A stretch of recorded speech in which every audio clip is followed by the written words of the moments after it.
I still remember the first time that Braden and I read this story together. Now, obviously, when I say read, it's a picture book, so he did a really good job getting all the words. But as we were reading the book, I remember there were moments where for him, he was like, oh, ooh, ah. Because what happens is you read the book, and as you flip from page to page, is you realize that the perspective gets bigger. You realize that first picture is actually not a starfish or a standalone picture, but it's a part of something else, which is a part of something else, which is a part of something else, and it goes on and on and on. And I feel like every good story that we read actually has a bigger idea than we even realize. There's something else going on. There's a bigger picture. There's a more full manifestation and expression of the truth. And I think often we read stories and we press in to figure out what is it that's going on, we realize that we love these things. We find a character that we relate to in a story, that we interact with, that means something to us. We find that there is a way that we can have a role, that we can have a part, that there's something for us. And I want to encourage you guys to pull out your Bibles this morning. And if you don't have one, you can use one following on the screen. In the worship folder, there's access to one. But the Bible is a story. Pull out your devices or your tablets, whatever you need this morning. But the Bible's a story. And it's a phenomenal story that has big ideas and little ideas. And my hope and my prayer for us this fall series is that we start to see and have those ooh and ah experiences that Braden and I had the first time we read that picture book. That we start to realize that there is something bigger going on, and that any and every circumstance and part of our story is actually a part of a bigger story taking place. Here's the summary idea for all of the series this entire fall. Here's the summary statement. The Bible's a story. You have a story, we have a story. In fact, even on this stage, you're going to see multiple stories that we're going to talk about. But the Bible's a story. Stories have big idea, and I think that the Bible has three in particular. We're going to be looking at all sorts of different segments of stories throughout this series. And what we want to focus on as a church is the big picture. We want to focus on God's story, the biggest picture possible. What is God doing? And I think in the Bible, there's three big ideas. Now, you've probably heard them from me before, but I think there's three that supersede any and everything. In fact, I used to travel around, I'd speak at conferences, and one of the things that I would say when I'd go to Hume Lake or to Forest Home or to these other camps with students is I would simply say this: I bet you a cup of coffee. Now, again, they didn't know this, but the reality was if I ever lost a bet, they were giving it to me for free. So it didn't really cost me anything. But I would bet these students that they could not find a verse, a chapter, a book in the Bible that didn't fit under the umbrella of one of these three big ideas. I think every verse points to this. Every chapter, every idea. And my hope and my prayer for us this fall is that as we read the Bible, that as we look at our life, as we look at our stories, we start to see how it fits within God's story. Here's the big ideas I think of the whole Bible. God is great and he's worthy of all glory. I think everything points back to that. The second one is this, that he loves us and he created us for a relationship with him. That's the name of the series for us. It's his promise. God gave us a promise in relationship with him. And that's the third idea, that it's all about relationship. That God wants to know us, be known by us, be known through us. And this entire book, every single page of this book points towards one of these three ideas. And we're going to fight this whole series, this whole fall, to figure out what is the big idea of Scripture and how does my life and my story specifically fit within it. Because I want to encourage you, I think that there's all sorts of you that have stories right now. You guys have a story? You know what your story is? Uh-oh. So make a note, guys, 9:30 might be a better time to start church. Because I'm all excited. This is the first service. First service is always more interactive. Do you guys know what your story is? I don't necessarily know your story, but your story started with, in the beginning, your mom and dad. Can we leave it at that? But I think your story started way before then, because your story in our town is actually a part of God's story. That God created us to play a role in his story. And then we're going to look at all sorts of different stories throughout this series and trying to figure out what is the promise that God made to us and what does that live out in the way in which we live our life. That's the story of God. So we're going to look at these three tiers. We're going to look at God's story, the big picture. We're going to look at their story. So in our life groups, we talk about their town versus our town. And we're going to look at their story. We're going to look at some texts that are a long, long time ago. They're ages ago. They're thousands of years ago. But we're going to look in their town and figure out what can we learn from their story that might actually have an impact on our story in El Dorado Hills in 2015. Is there anything that we can learn from this book, especially the book on the other side of the cross? Because most of the time, and you guys know this as a church, we've spent the first 18 months of our church looking at the epistles, looking at the life of Christ. But this week, and starting forward for the fall, we're going to look at the Old Testament. We're going to look at their town a long time ago and start to realize that every good author has a big picture and that God is the ultimate author.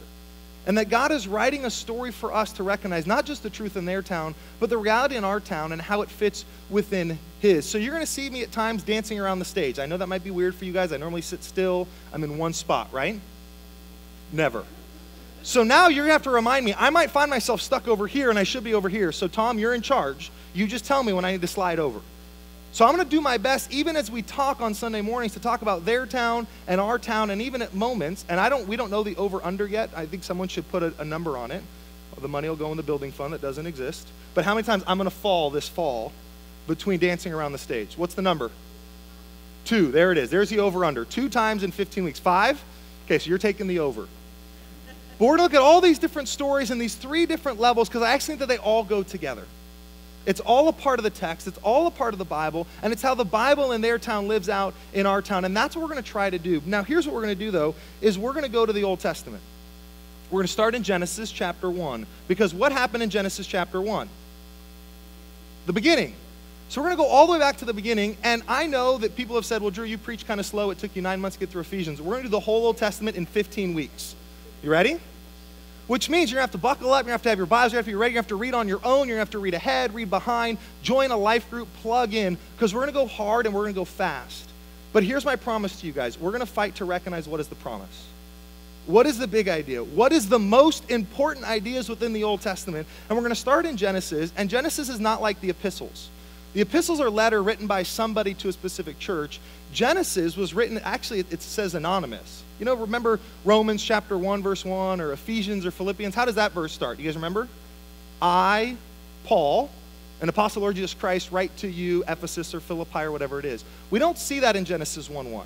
So we have to do a little bit more research. Now my goal, because we're going to spend a lot of time in their town, and their town's going to be long and deep and wide, my goal as a preacher this fall is to help us understand who the author is, what the context is, what's really going on in their town.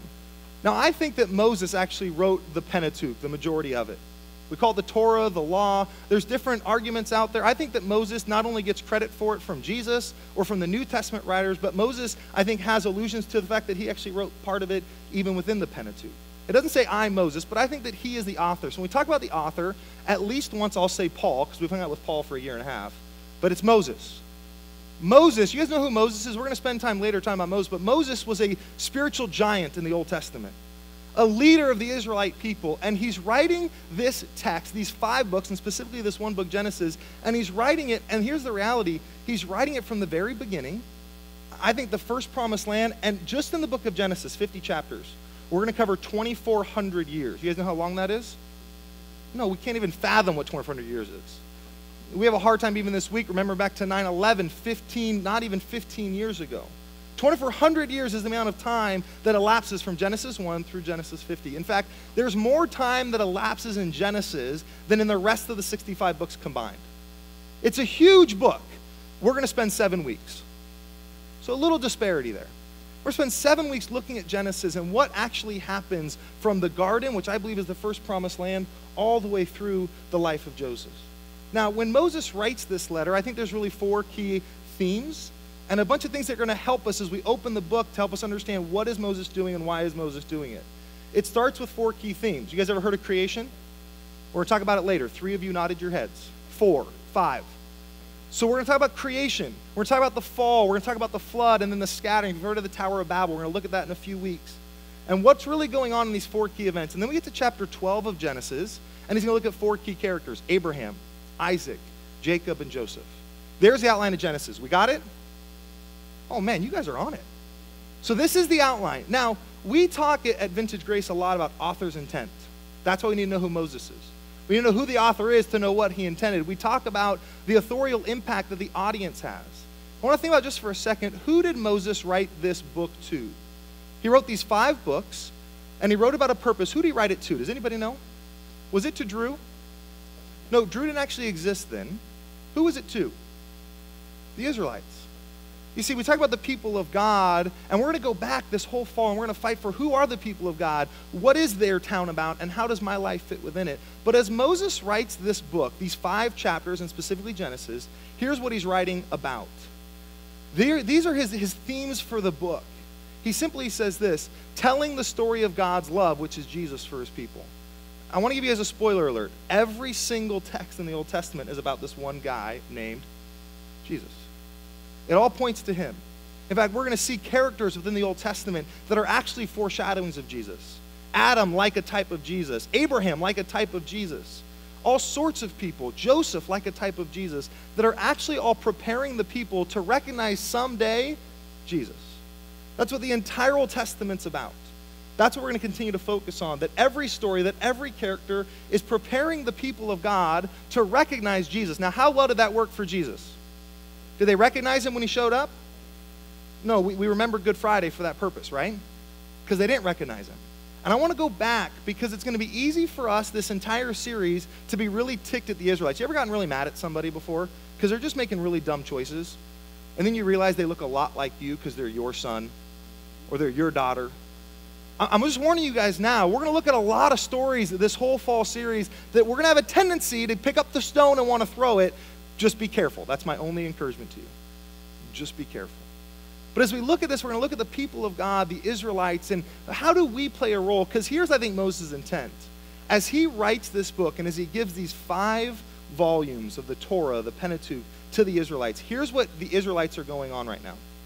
They have been waiting to enter the promised land. Now, how long have they been waiting? Did you guys get the study questions before? I'm just kidding, there weren't any. A long time. A long time. Now, how many times did God prepare them to go into the promised land? Many times. There was lots of opportunities, and yet as they got ready to go in the promised land, what did the Israelites do? They blew it. And then they blew it and they blew it. So here's what's happening. You got all these people that have gathered. They're ready to enter the promised land, and Moses gives them this account. He gives them this book, Genesis, and here's the point of the book of Genesis. These people are excited to enter the promised land. Joshua's finally going to lead them there.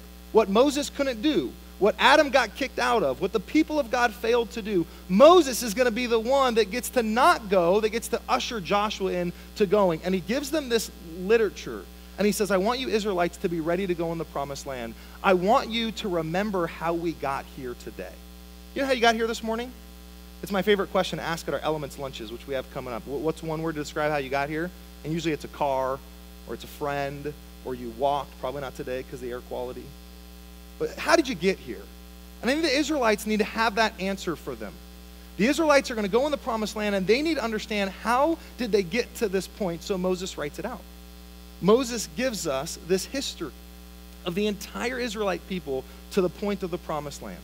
And that's the story that we're going to look at. That's the foundation of Genesis. Now, all this being said, how many of you guys have studied Genesis?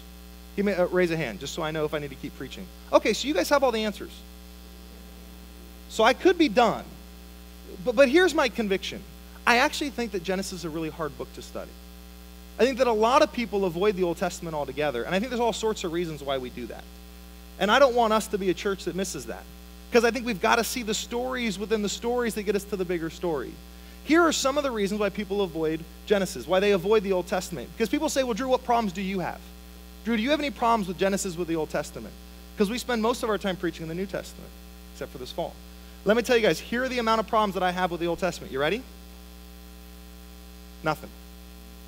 I don't have any issue with the Old Testament. I think it's the Word of God. It's inspired. It was written for a purpose. It was written by an author, ultimately God, but by Moses to a people. I think that we're going to practice this fall the same tactics that we always practice. What's the author's intent? What's the logic and flow? Why is Moses saying this? What is his intent? I think most of the problems that we have is the gap between their town and our town. How big is the gap between us and Moses? How big is it? It's massive. It's incredibly large. So we spend most of our time in the church preaching in the New Testament. Why? Because the gap's smaller. Because it's not as hard to understand. Because there weren't thousands of years. There were only a couple thousands of years. Because there weren't a bigger gap of geography or of language or of barriers. And my fear is, because of the history, it becomes more of a mystery. Because of the big gap that we often just say, well, we can't understand it, so we're going to give up. You guys ever had something in Genesis that you don't understand? Not as many hands went up as people that studied it. So I'd love to know where you studied. There's all sorts of things that are going to be tough that we're going to wrestle with. I'm going to ask you guys to be patient with me. Can you be patient with me? I've got some crazy ideas, even this morning, that some of you might be tempted to get up and leave. Will you just wait till we're done? Uh-oh. Okay. I got the awkward laughter, but I didn't get the yes. But I don't have any problems with Genesis. This is the Word of God. This is what we're about. And this is why we say as a church we want to be biblically saturated. But there are reader problems that we're going to have. There's problems that we're going to bring to the text that Moses doesn't have a problem with it, but we have a problem with it. I think one of the clearest ways to see that is actually here. What about science? You guys ever wrestle with science?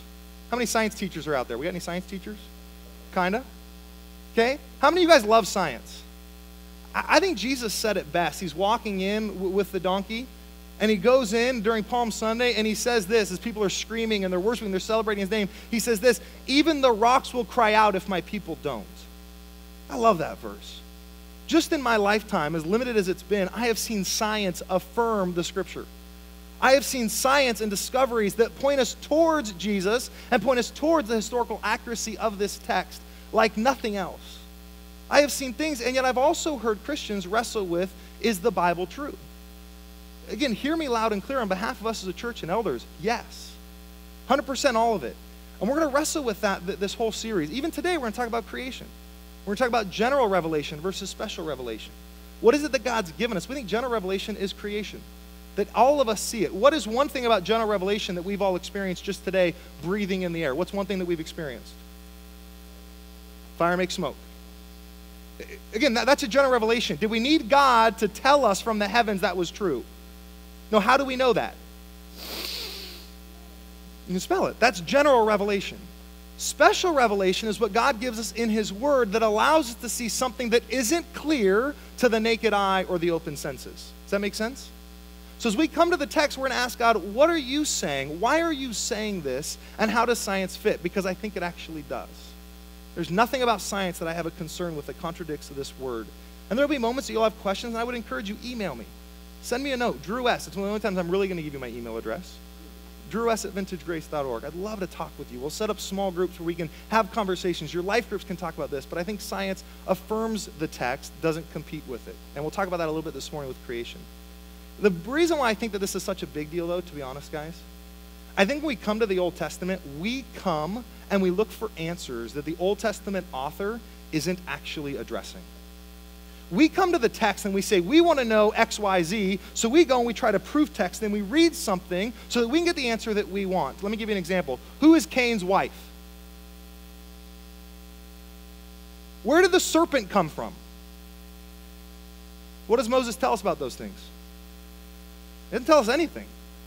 And that doesn't mean that it doesn't matter. It doesn't mean that those questions aren't good, but what it means is it's not Moses' point. And we care about what Moses' point is. We don't want to come to the text and say, okay, Moses, we want you to answer these questions for us, because Moses is like, hey, Drew, it's not about you. Drew, I wrote this for the Israelites as they were getting ready to enter the promised land. I didn't write this for Drew and Otherwise Hills 2015. I wrote it in their town. Now, it doesn't mean that there's no application in our town, but I wrote it in their town. Does that make sense, church? So we've got to ask this question first before we can jump to this side of the stage. So we're going to fight for that. Because here's the reality. I think that the Old Testament is an incredible story.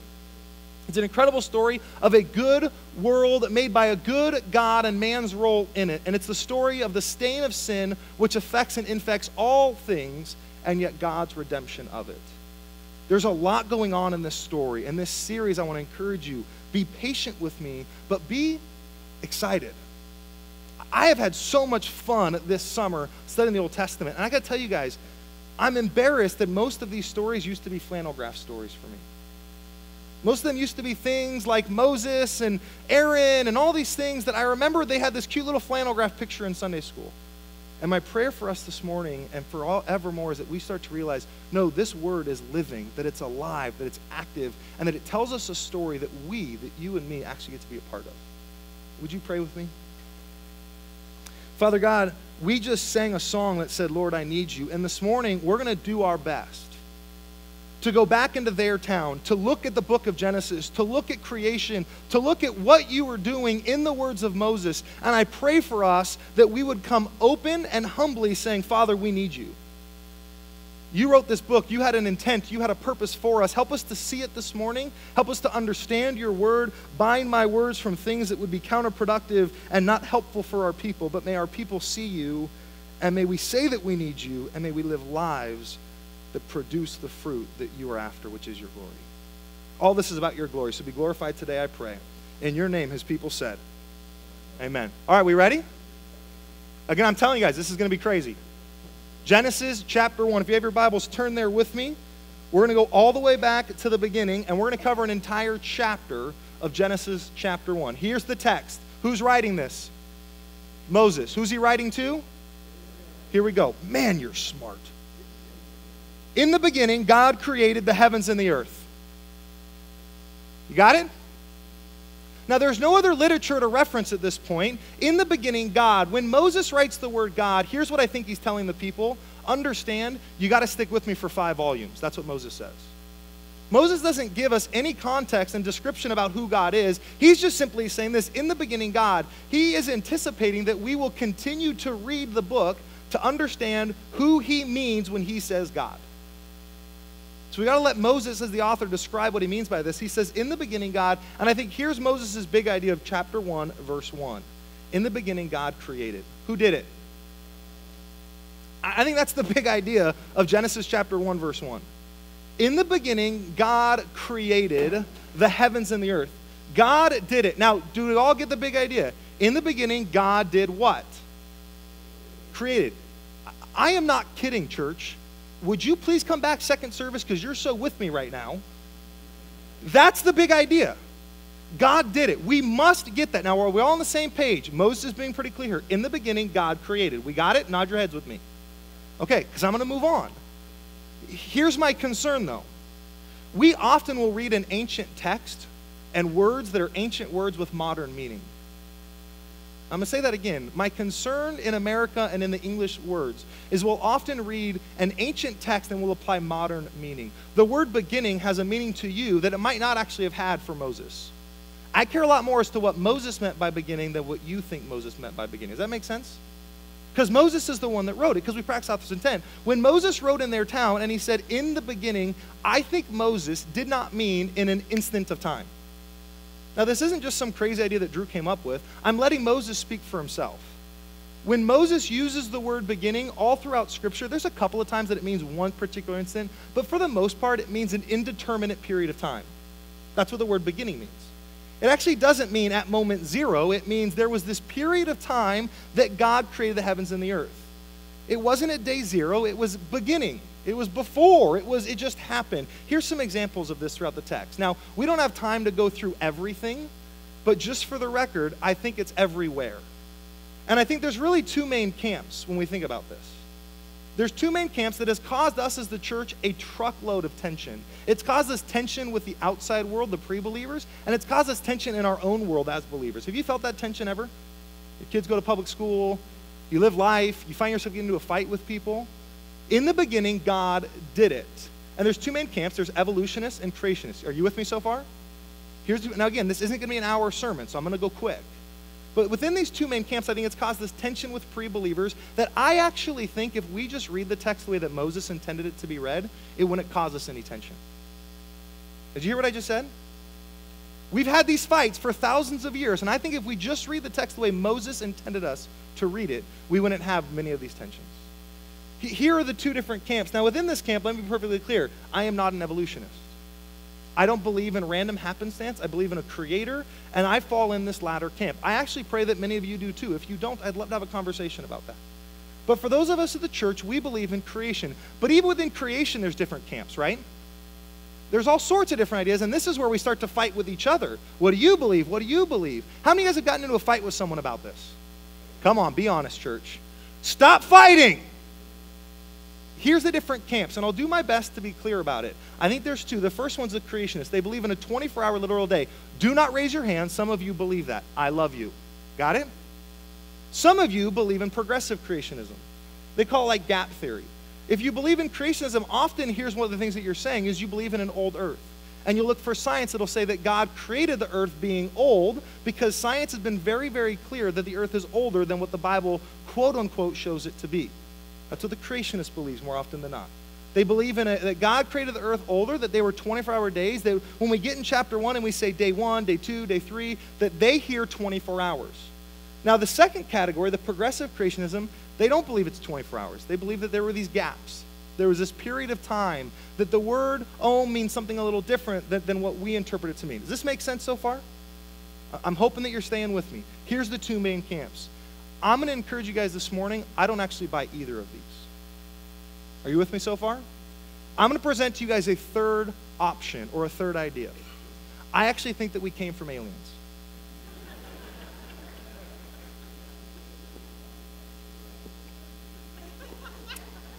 So I asked you to stay with me.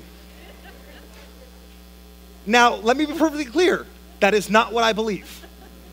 So now that we've gotten that out of the way, my next idea might not sound as crazy. You with me? Here's what I believe Genesis chapter 1 to be about. I'm actually a historical creationist. I actually don't think that the issues about the 24 hours, days, or not days. Because what's the big idea of Genesis chapter 1, verse 1? That's the big idea. Now, that being said, I don't think that we shouldn't ask questions. I don't think that we shouldn't say, is science contradicting with Scripture, or how does it fit? These are great questions to ask. Email me. We'll get together. We'll talk about it. Big idea is God did it. Now, the historical creationism, which is what I believe, it wasn't something that I created in seminary, but it is when I discovered it was in seminary. I discovered a guy by the name of John Sailhamer. He wrote this book called Genesis Unbound. And part of what he says in the book, and I'd encourage you to pick up a copy, but if you don't want to read that much, then what I encourage you to do is look at our Facebook page, because we'll have a packet that's a synopsis of this. So you tell me which you'd rather read. But we'll link this to Facebook this week. We'll link it to our email. But John Sailhamer produces a theory called historical creationism. And John's one of the smartest men that I have ever met. But here's what John says. John says it's actually not my idea. It was an idea that started around 200 or 300 BC, before Christ. The earliest Jewish scholars actually believed in historical creationism. And the point was this, that we in our English text, we have certain presuppositions and things that we've assumed about the Bible and about Genesis chapter 1 that Moses doesn't actually have.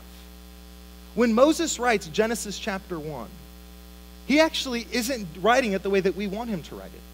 He's actually not saying what we want him to say. So John writes this book, says, I need to unbound the view of creation and unbound these presuppositions of Genesis chapter 1. Here's the three presuppositions that many of us as English readers have. Here's the first one. Genesis chapter 1 is the primary purpose is to describe how God created the entire world. That's how most of us read Genesis chapter 1. Here's the second one. That the world was originally formless and void. Here's the third one. That land in verse 2 is everything, and that the earth in its entirety was created in 6 24-hour days. When we come to the text, go back to Sunday school when you were a kid. Go back to your earliest times. When you read Genesis 1, did you have some of these preconceived notions? Again, I'm not beating you up if you did. Guess who else did? I did. All I'm saying is, when we come to any sort of a text, we should not come with baggage. Now, baggage isn't always bad.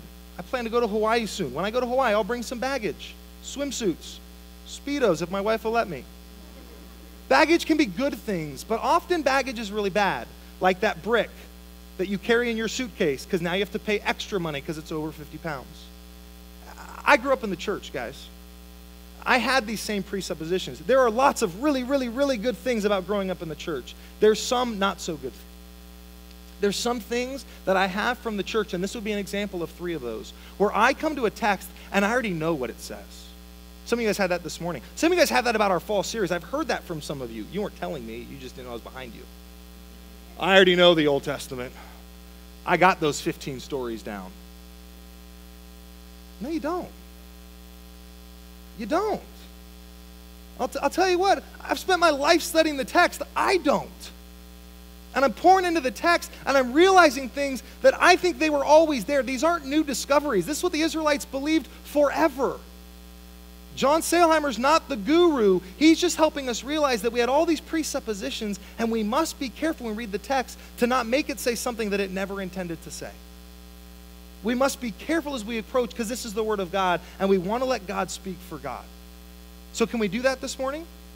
Can we go to Genesis 1, and can we, to the best of our abilities, erase these presuppositions and actually let the text speak for itself? Are you with me? We're going to give it a shot. Here we go. Here's what the text says. Genesis chapter 1, verse 1. In the beginning, an indeterminate period of time, that's what the word means, God created the heavens and the earth. The word beginning is reshit. That's the word. Now, more often than not, how many of you guys have ever heard me talk about Hebrew or Greek in a sermon? How many of you guys have ever heard me talk about that? I actually don't. I almost never do, and there's a reason for it. Because it's like an alarm goes off when I say that as a pastor. Because when I say Greek and Hebrew, what do you hear me say? I didn't hear what you said, so I missed it. What do you hear me say? Blah, blah, blah. Okay, I hope not. But a lot of pastors talk about Hebrew. I read my Greek Bible often. Here's why I don't do it as your pastor. Because I'm convinced when we as pastors read the Greek or the Hebrew to you, here's what we're communicating. If you don't know how to read the Greek or the Hebrew, don't read the text. Now that's the opposite of our model at Vintage Grace. We think that you can read this Bible and understand what it means. That you don't have to go to seminary. We think that you can be a self-feeder. It's why we do life groups the way that we do them. I do think that there's some times that it will be important for me to say the word reshet. Not just because it's a cool word. You want to say it? 1, 2, 3? Okay. The word there means beginning. More often than not in the Hebrew language, when we see the word reshet, it actually means an indeterminate period of time. It's not a moment instant. It occasionally does, but by far and away, it means a period of time. Here's some examples. Genesis 10:10. The beginning of his kingdom was Babel, Erech, Akkad, Calneh, and the land of Shinar. The beginning of his kingdom was a period of time. An indeterminate section of time that was called the what? The beginning. Reshet. Another text would be Job 8:7. Here's what the text says there. And though your beginning was small, how small was it? We don't know. He doesn't tell us. He says there was this indeterminate period of time that was small, so that the latter days will be very great. In fact, as we think about that, in the beginning, this indeterminate period of time, God created the heavens and the earth. Now here's my concern. Again, we misinterpret ancient words with modern meaning. The word heaven and earth in the Hebrew, I think, has a better translation. What do you think I think it means? Sky and land. I'm not trying to trick you. It's on the screen. In the beginning, this indeterminate period of time, God created the heavens, which is Shemayim, and the earth, which is Eretz. When we see those words, here's what I think that Moses is communicating to the Israelites. In the beginning, God created everything. Now, those words actually don't refer to everything. What does the word earth refer to? Land. Here's some examples. Genesis 45. This is during Joseph's reign. Here's what it says. So it was not you who sent me here, but God. He has made for me a father to Pharaoh and lord of all his house to rule over the what? The land of Egypt. Now, does that sound like the entire world? What does that sound like? Egypt. It's a section of land that Moses is talking about here, speaking about Joseph. Another example would be all the way in Genesis 1:10, the same text from this morning. God called the dry land earth, and the waters, they were gathered together, he called seas, and God saw that it was good. What is the earth that he's referring to? Is he referring to the whole universe? What's he referring to? Land. A specific section of land. See, my concern is when we read the word earth, we think of universe. We think of everything. The word Eretz doesn't mean everything. The word Eretz means a section of land. One of the clearest examples is the promised land. God's talking to Abraham. In Genesis chapter 15, he says this, on that day the Lord made a covenant with Abram, and he said this, to your offspring I give you this, what church? Land. Now, does that mean everything, or is it a section of land? Let's let the text speak for itself. From the river of Egypt to the great river to the river Euphrates. What's he describing? This section of land. Do you see that? This is important. We've got to let Moses speak for himself. Moses says, in the beginning, God created the heavens, which is sky, and the earth, which is land. Now, what Moses is doing here is he's doing something that's really, really cool. And your boss might give you a bonus for this. Probably not, but he might. He's using a merism. Here's the definition of a merism. A merism is the combination of two contrasting words to refer to an entirety. Here's all that Moses does. He says, in the beginning, this indeterminate period of time, God created the land and the sky. He's simply saying this. He created everything. You know the word blackboard? That's a merism for us in America. Is a blackboard even always black? No, sometimes it's white or it's green. It refers to a board, and Sailhammer talks about this in his book and in his article. It refers to a board that we write on. And maybe someday I'll get a big whiteboard, because right now it kind of feels like Hebrew class. Are you with me? All you guys wanted to take a Hebrew class, this is free. Don't have to go to Biola to take it. But the blackboard refers to something in its entirety. It's not black, it's not a board, it's something that we use to teach or to write on. See how that's a merism? It's very common in the Hebrew language. In fact, David says it in Psalm 139. Here's what David says. You know when I sit down and when I rise up. What's David's point in making this statement in Psalm 139? Remember, this is the passage where he says, I knit you in your mother's womb. I know everything. I just told you the answer. Dang it. What's David's point? You, God, know everything. This is the point of Genesis 1:1. In the beginning, this indeterminate period of time, God created what, church? Everything. You see how Moses gets there? This is how the Jewish people would have actually read the Bible and understood this. Genesis chapter 1, verse 1. This is Act 1. This is the beginning. This is before. This is everything. In the beginning, God did it all. The high, the low, the everything. And we must get that. What is the big idea of Genesis 1:1? God created everything. That's what we believe as a church. And there's nothing about historical creationism that denies the inerrancy of Scripture or denies or rejects evolution, that actually affirms creation. This is what we believe as historical creationists, that God did it and he did all of it. But here's what happens when we get to Genesis chapter 1, verse 2. We keep on reading as if it's a description of chapter 1, verse 1. I actually don't think it is. John lays out a great argument in his book and in the article that says Genesis chapter 1, verse 2 is actually Act 2. You have Act 1, which is God did it. God did everything. But then you have Act 2. Here's what Act 2 says. The earth, now when we read the word earth, because we're all Hebrew scholars now, right? We read the word earth, what does eretz typically mean? Land. Even more so, what kind of land? A piece of land. A specific section of land. Now, who is Moses writing to right now? The Israelites. As they get ready to go where? The promised land. Is that a section of land or is that all of the land? It's a section of land. So we've got to understand this. Author's intent, logic, and flow. Moses writes and he says this. The land was without form and void, and darkness over the face of the deep, and the Spirit of God was hovering over the face of the waters. Now, everything has already been created in Genesis chapter 1, verse 1. What is God doing right now in Genesis chapter 1, verse 2? Here's what I think God's doing. He's preparing the promised land. He's already created the universe. He's already created the world. Now he's going back to his creation and he's preparing the land. I think Act 2, which is Genesis chapter 1, verse 2, all the way through 2:24, is God preparing the land of promise for his people. That's what God's doing. And that's what we read. And then people want to ask me, well, Drew, did he do those in 6 days or not? Are those 24-hour days? I actually think he did. I think they're 24-hour days. I don't think that it was all of the world that got created in 24 hours. I don't think that's Moses' point. Moses didn't know if the world was circular or flat. Moses didn't have the universe in his mind. Moses didn't care. What did Moses care about? That we as Israelites understood that in the beginning God did it. That he created everything. And he cared so much that he wanted us to not miss it. And then what else did Moses care about for the Israelites? That they would go where? To the promised land. Moses wanted to make sure that the Israelites were ready to go into the promised land, and he wanted them to understand how special they were in Genesis chapter 1. He wanted them to understand that they were loved and that they were called and that they were chosen, and that this land is connected to their chosenness, that this land matters to them. So he tells them the story of how God prepared the land. And we read about day 1 and day 2 and day 3. It is beautiful. There's parallelism between the first 3 days and the last 3 days, and we don't have time this morning to go into it. Email me if you have questions. We'll find time to connect. But it's an incredible deal. Do you think that God was tired after 6 days? Do you think that God was like, well, that was a lot of work. I got to rest. No, God's God. God doesn't get tired. Why does he rest on day 7? Who's the rest for? It's for the Israelites, so that they understand an order of how to work. Moses goes into great detail to describe the forming of the promised land, the creation itself, and the taking of what God had already created and making this land that was void and that was desolate. And one of the best pictures of this is actually in the book of Jeremiah. In Jeremiah, here's what we read. Jeremiah is talking about the promised land that the people got, and now they're in exile. Because again, we're going to see the Israelites. They blow it. Even when they finally get it, then they give it away. That's what we're going to see throughout the Old Testament.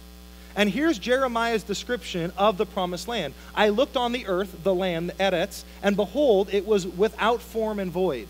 Because that's one of the arguments. No, Genesis chapter 2. Remember, that's one of the, chapter 1, verse 2. That's one of the presuppositions. It means nothing. That's not the point. Form without void means that it was uninhabitable. That's what it means. The land that God created in the beginning, chapter 1, verse 1, was uninhabitable. And he looked to the heavens, and they had no light. And I looked to the mountains, and behold, they were quaking, and the hills moved to and fro. And I looked, and behold, there was no man, and all the birds of the air had fled. I looked, and behold, the fruitful land was now a desert. All of its cities were laid to ruins before the Lord and before his fierce anger. Jeremiah understood Genesis chapter 1 that that's what Moses meant.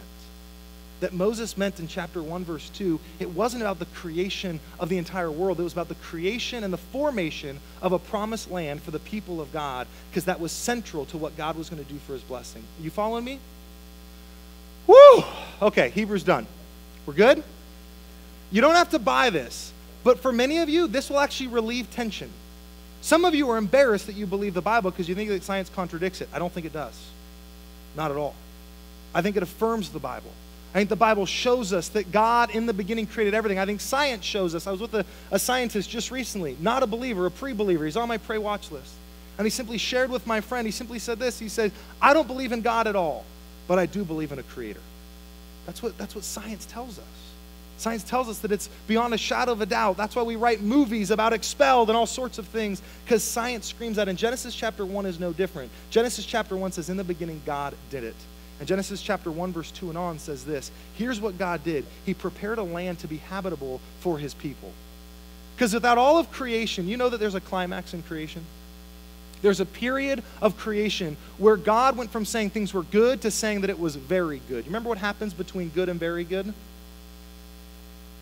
We did. Humanity. There's a climax of the story, of the creation story, that happens on day 6, and it's the creation of humanity. Here's what the text says. The text says that not only did God do it, but the text says that we in their town and we in our town, that we have an incredible role as a part of the story of God. Now, why did God make the world? Go back to the big idea number 1. Why did God make the world? For his glory. But then he attached his glory to us on Genesis chapter 1, verse 26. Here's what the text says. Then God said, let us make man in our image, the reference to the Trinity, after our likeness. You ever heard the word imago Dei? Image of God. That's what imago Dei means. I got a buddy that I've been working with. He's planting a church in Downey called Imago Dei Church. I said, Danny, why are you planting Imago Dei Church? He says, because the gospel is found in Genesis chapter 1. God created us in whose image? His. Now, did God create anything else in his image? The sky in his image, the birds, the sea, nothing else. He only gives this title to one group of creation. Who is that? Humanity. It's actually the first description of humanity in scriptures. That God made us in his image. Now, we need to be careful because we're all such narcissists that we hear that God is actually in our image, right? So we think that God has a face, that God has hands and arms. God actually isn't about you. You are about him. We got to understand that. But we have been given an image that we have been created in that is the image of God Almighty. And that means all sorts of different things. It means that this is sacred, that God made us different from any and everybody else, that our primary identity, because when you meet somebody, I say, hey, Russ, I'm Drew. And then what do I often say? I say, well, I'm a dad, and I'm a pastor, and I drive a truck, and I go to Vintage Grace. I have all these things that describe me. What is the ultimate description for humanity? Imago Dei. Before any of those things ever existed, what's the ultimate description for you and I? Imago Dei. That God made you special. That God created you like no other creation. Like no animal or no bird or no action or no inanimate object. That he made you in his image. And I think it's important that we understand this. This is the very first service that we've had as far as ongoing. So I want to take a picture of you. Can you guys get ready? Because what I want is I want an image that actually shows me who is here for Jesus points. Ready? Smile. I'm coming. Siri's telling me to slow down. Slow down. I'm going. So what I have right here now is I have an image of first service. Is this you? No, what is it? It's an image. And for us to actually image or reflect something, we must first behold it so that we can actually display it. All of creation is about God's glory. And you know the biggest way God wanted to be glorified? Is through having sons and daughters like you and me. He created you special. He created you unique. He created you with his image to bear. He created you like nothing else. And this morning, my fear is we came in with all sorts of things. we came in with our story in our town, and that life was a mess, and that work was hard, and that marriage wasn't where I wanted it to be, here's what we must understand from Genesis chapter 1. God created everything, and the way in which he wanted to get the most glory is by making you. He said, your image is not your 401k. Your image is not what you do for me. Your image is what I've done for you. And what I did for you in creation is I made you perfect and complete in my image. God says this, then let us make man in our image, and he gives us a role, and you see these words over and over again, the word over. Let them have dominion over the fish, over the birds of the heaven, over the livestock, over the earth, over every creeping thing. So he created man in his own image, the image of God. He created them male and female, man and woman, extremely valuable. He made you special. We need to hear that. Why do we need to hear that, guys? Because I think we forget.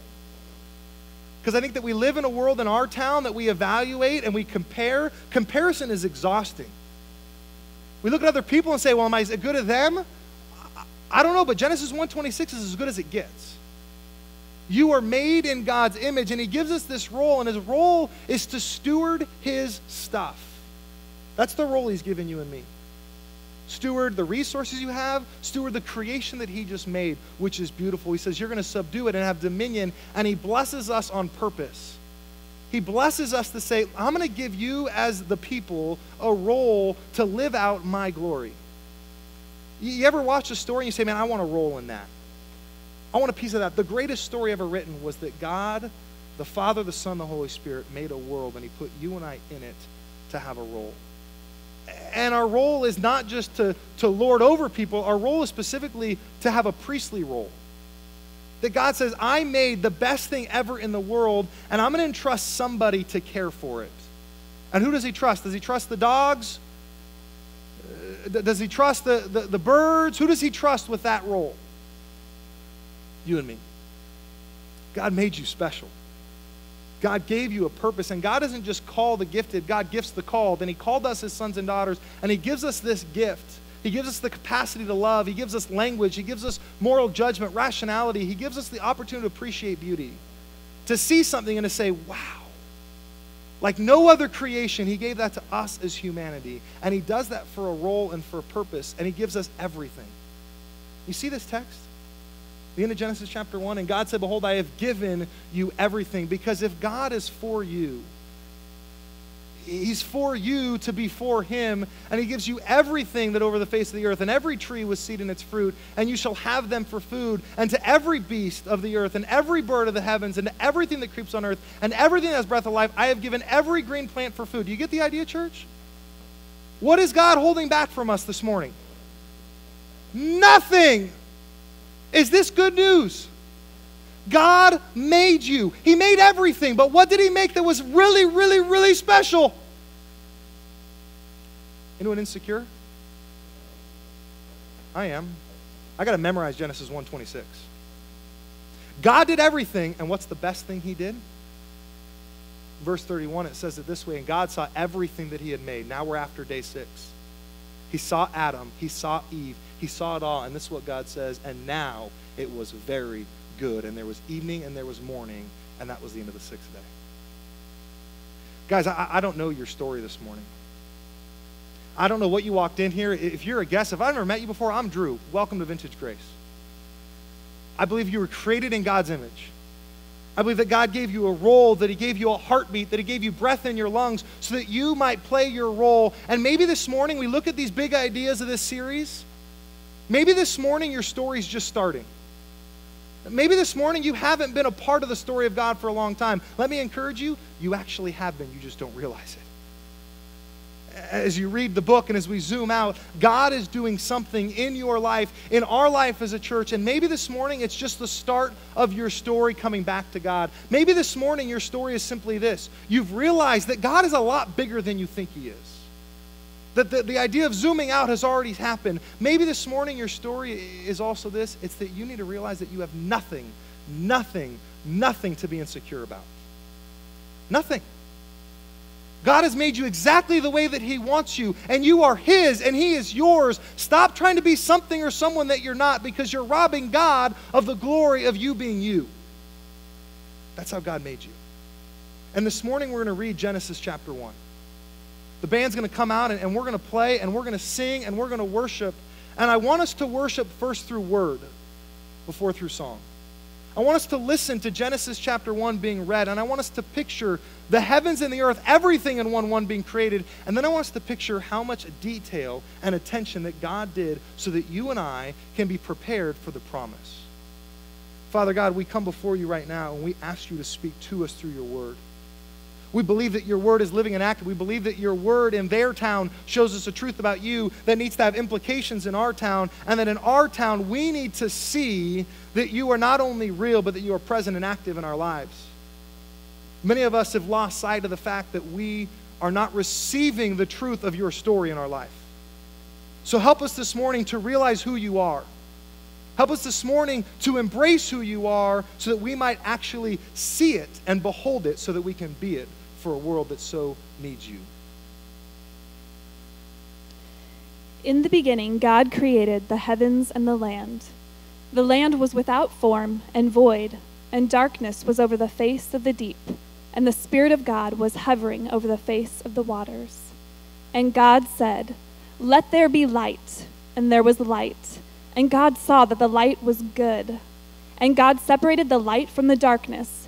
God called the light day, and the darkness he called night. And there was evening, and there was morning, the first day. And God said, "Let there be an expanse in the midst of the waters, and let it separate the waters from the waters." And God made the expanse, and separated the waters that were under the expanse from the waters that were above the expanse. And it was so. And God called the expanse sky, and there was evening, and there was morning, the second day. And God said, "Let the waters under the skies be gathered together into one place, and let the dry land appear." And it was so. God called the dry land earth, and the waters that were gathered together he called seas. And God saw that it was good. And God said, "Let the land sprout vegetation, plants yielding seed, and fruit trees bearing fruit, in which is their seed, each according to its kind on the land." And it was so. The land brought forth vegetation, plants yielding seed according to their own kinds, and trees bearing fruit, in which is their seed, each according to its kind. And God saw that it was good. And there was evening, and there was morning, the third day. And God said, "Let there be lights in the expanse of the sky to separate the day from the night, and let them be for signs and for seasons and for days and years, and let them be lights in the expanse of the sky to give light upon the land." And it was so. And God made the two great lights, the greater light to rule the day, and the lesser light to rule the night, and the stars. And God set them in the expanse of the sky to give light on the land, to rule over the day and over the night, and to separate the light from the darkness. And God saw that it was good. And there was evening, and there was morning, the fourth day. And God said, "Let the waters swarm with swarms of living creatures, and let birds fly above the land across the expanse of the sky." So God created the great sea creatures and every living creature that moves, with which the waters swarm, according to their kinds, and every winged bird according to its kind. And God saw that it was good. And God blessed them, saying, "Be fruitful and multiply, and fill the waters in the seas, and let birds multiply on the land." And there was evening, and there was morning, the fifth day. And God said, "Let the land bring forth living creatures according to their kinds, livestock and creeping things, and beasts of the land according to their kinds." And it was so. And God made the beasts of the land according to their kinds, and the livestock according to their kinds, and everything that creeps on the ground according to its kind. And God saw that it was good. Then God said, "Let us make man in our image, after our likeness, and let them have dominion over the fish of the sea, and over the birds of the sky, and over the livestock, and over all the land, and over every creeping thing that creeps on the land." So God created man in his own image. In the image of God he created him. Male and female he created them. And God blessed them. And God said to them, "Be fruitful and multiply, and fill the land and subdue it, and have dominion over the fish of the sea, and over the birds of the sky, and over every living thing that moves on the land." And God said, "Behold, I have given you every plant yielding seed that is on the face of all the land, and every tree with seed in its fruit. You shall have them for food. And to every beast of the land, and to every bird of the sky, and to everything that creeps on the land, everything that has breath of life, I have given every green plant for food." And God saw everything that he had made, and behold, it was very good. And there was evening, and there was morning, the sixth day.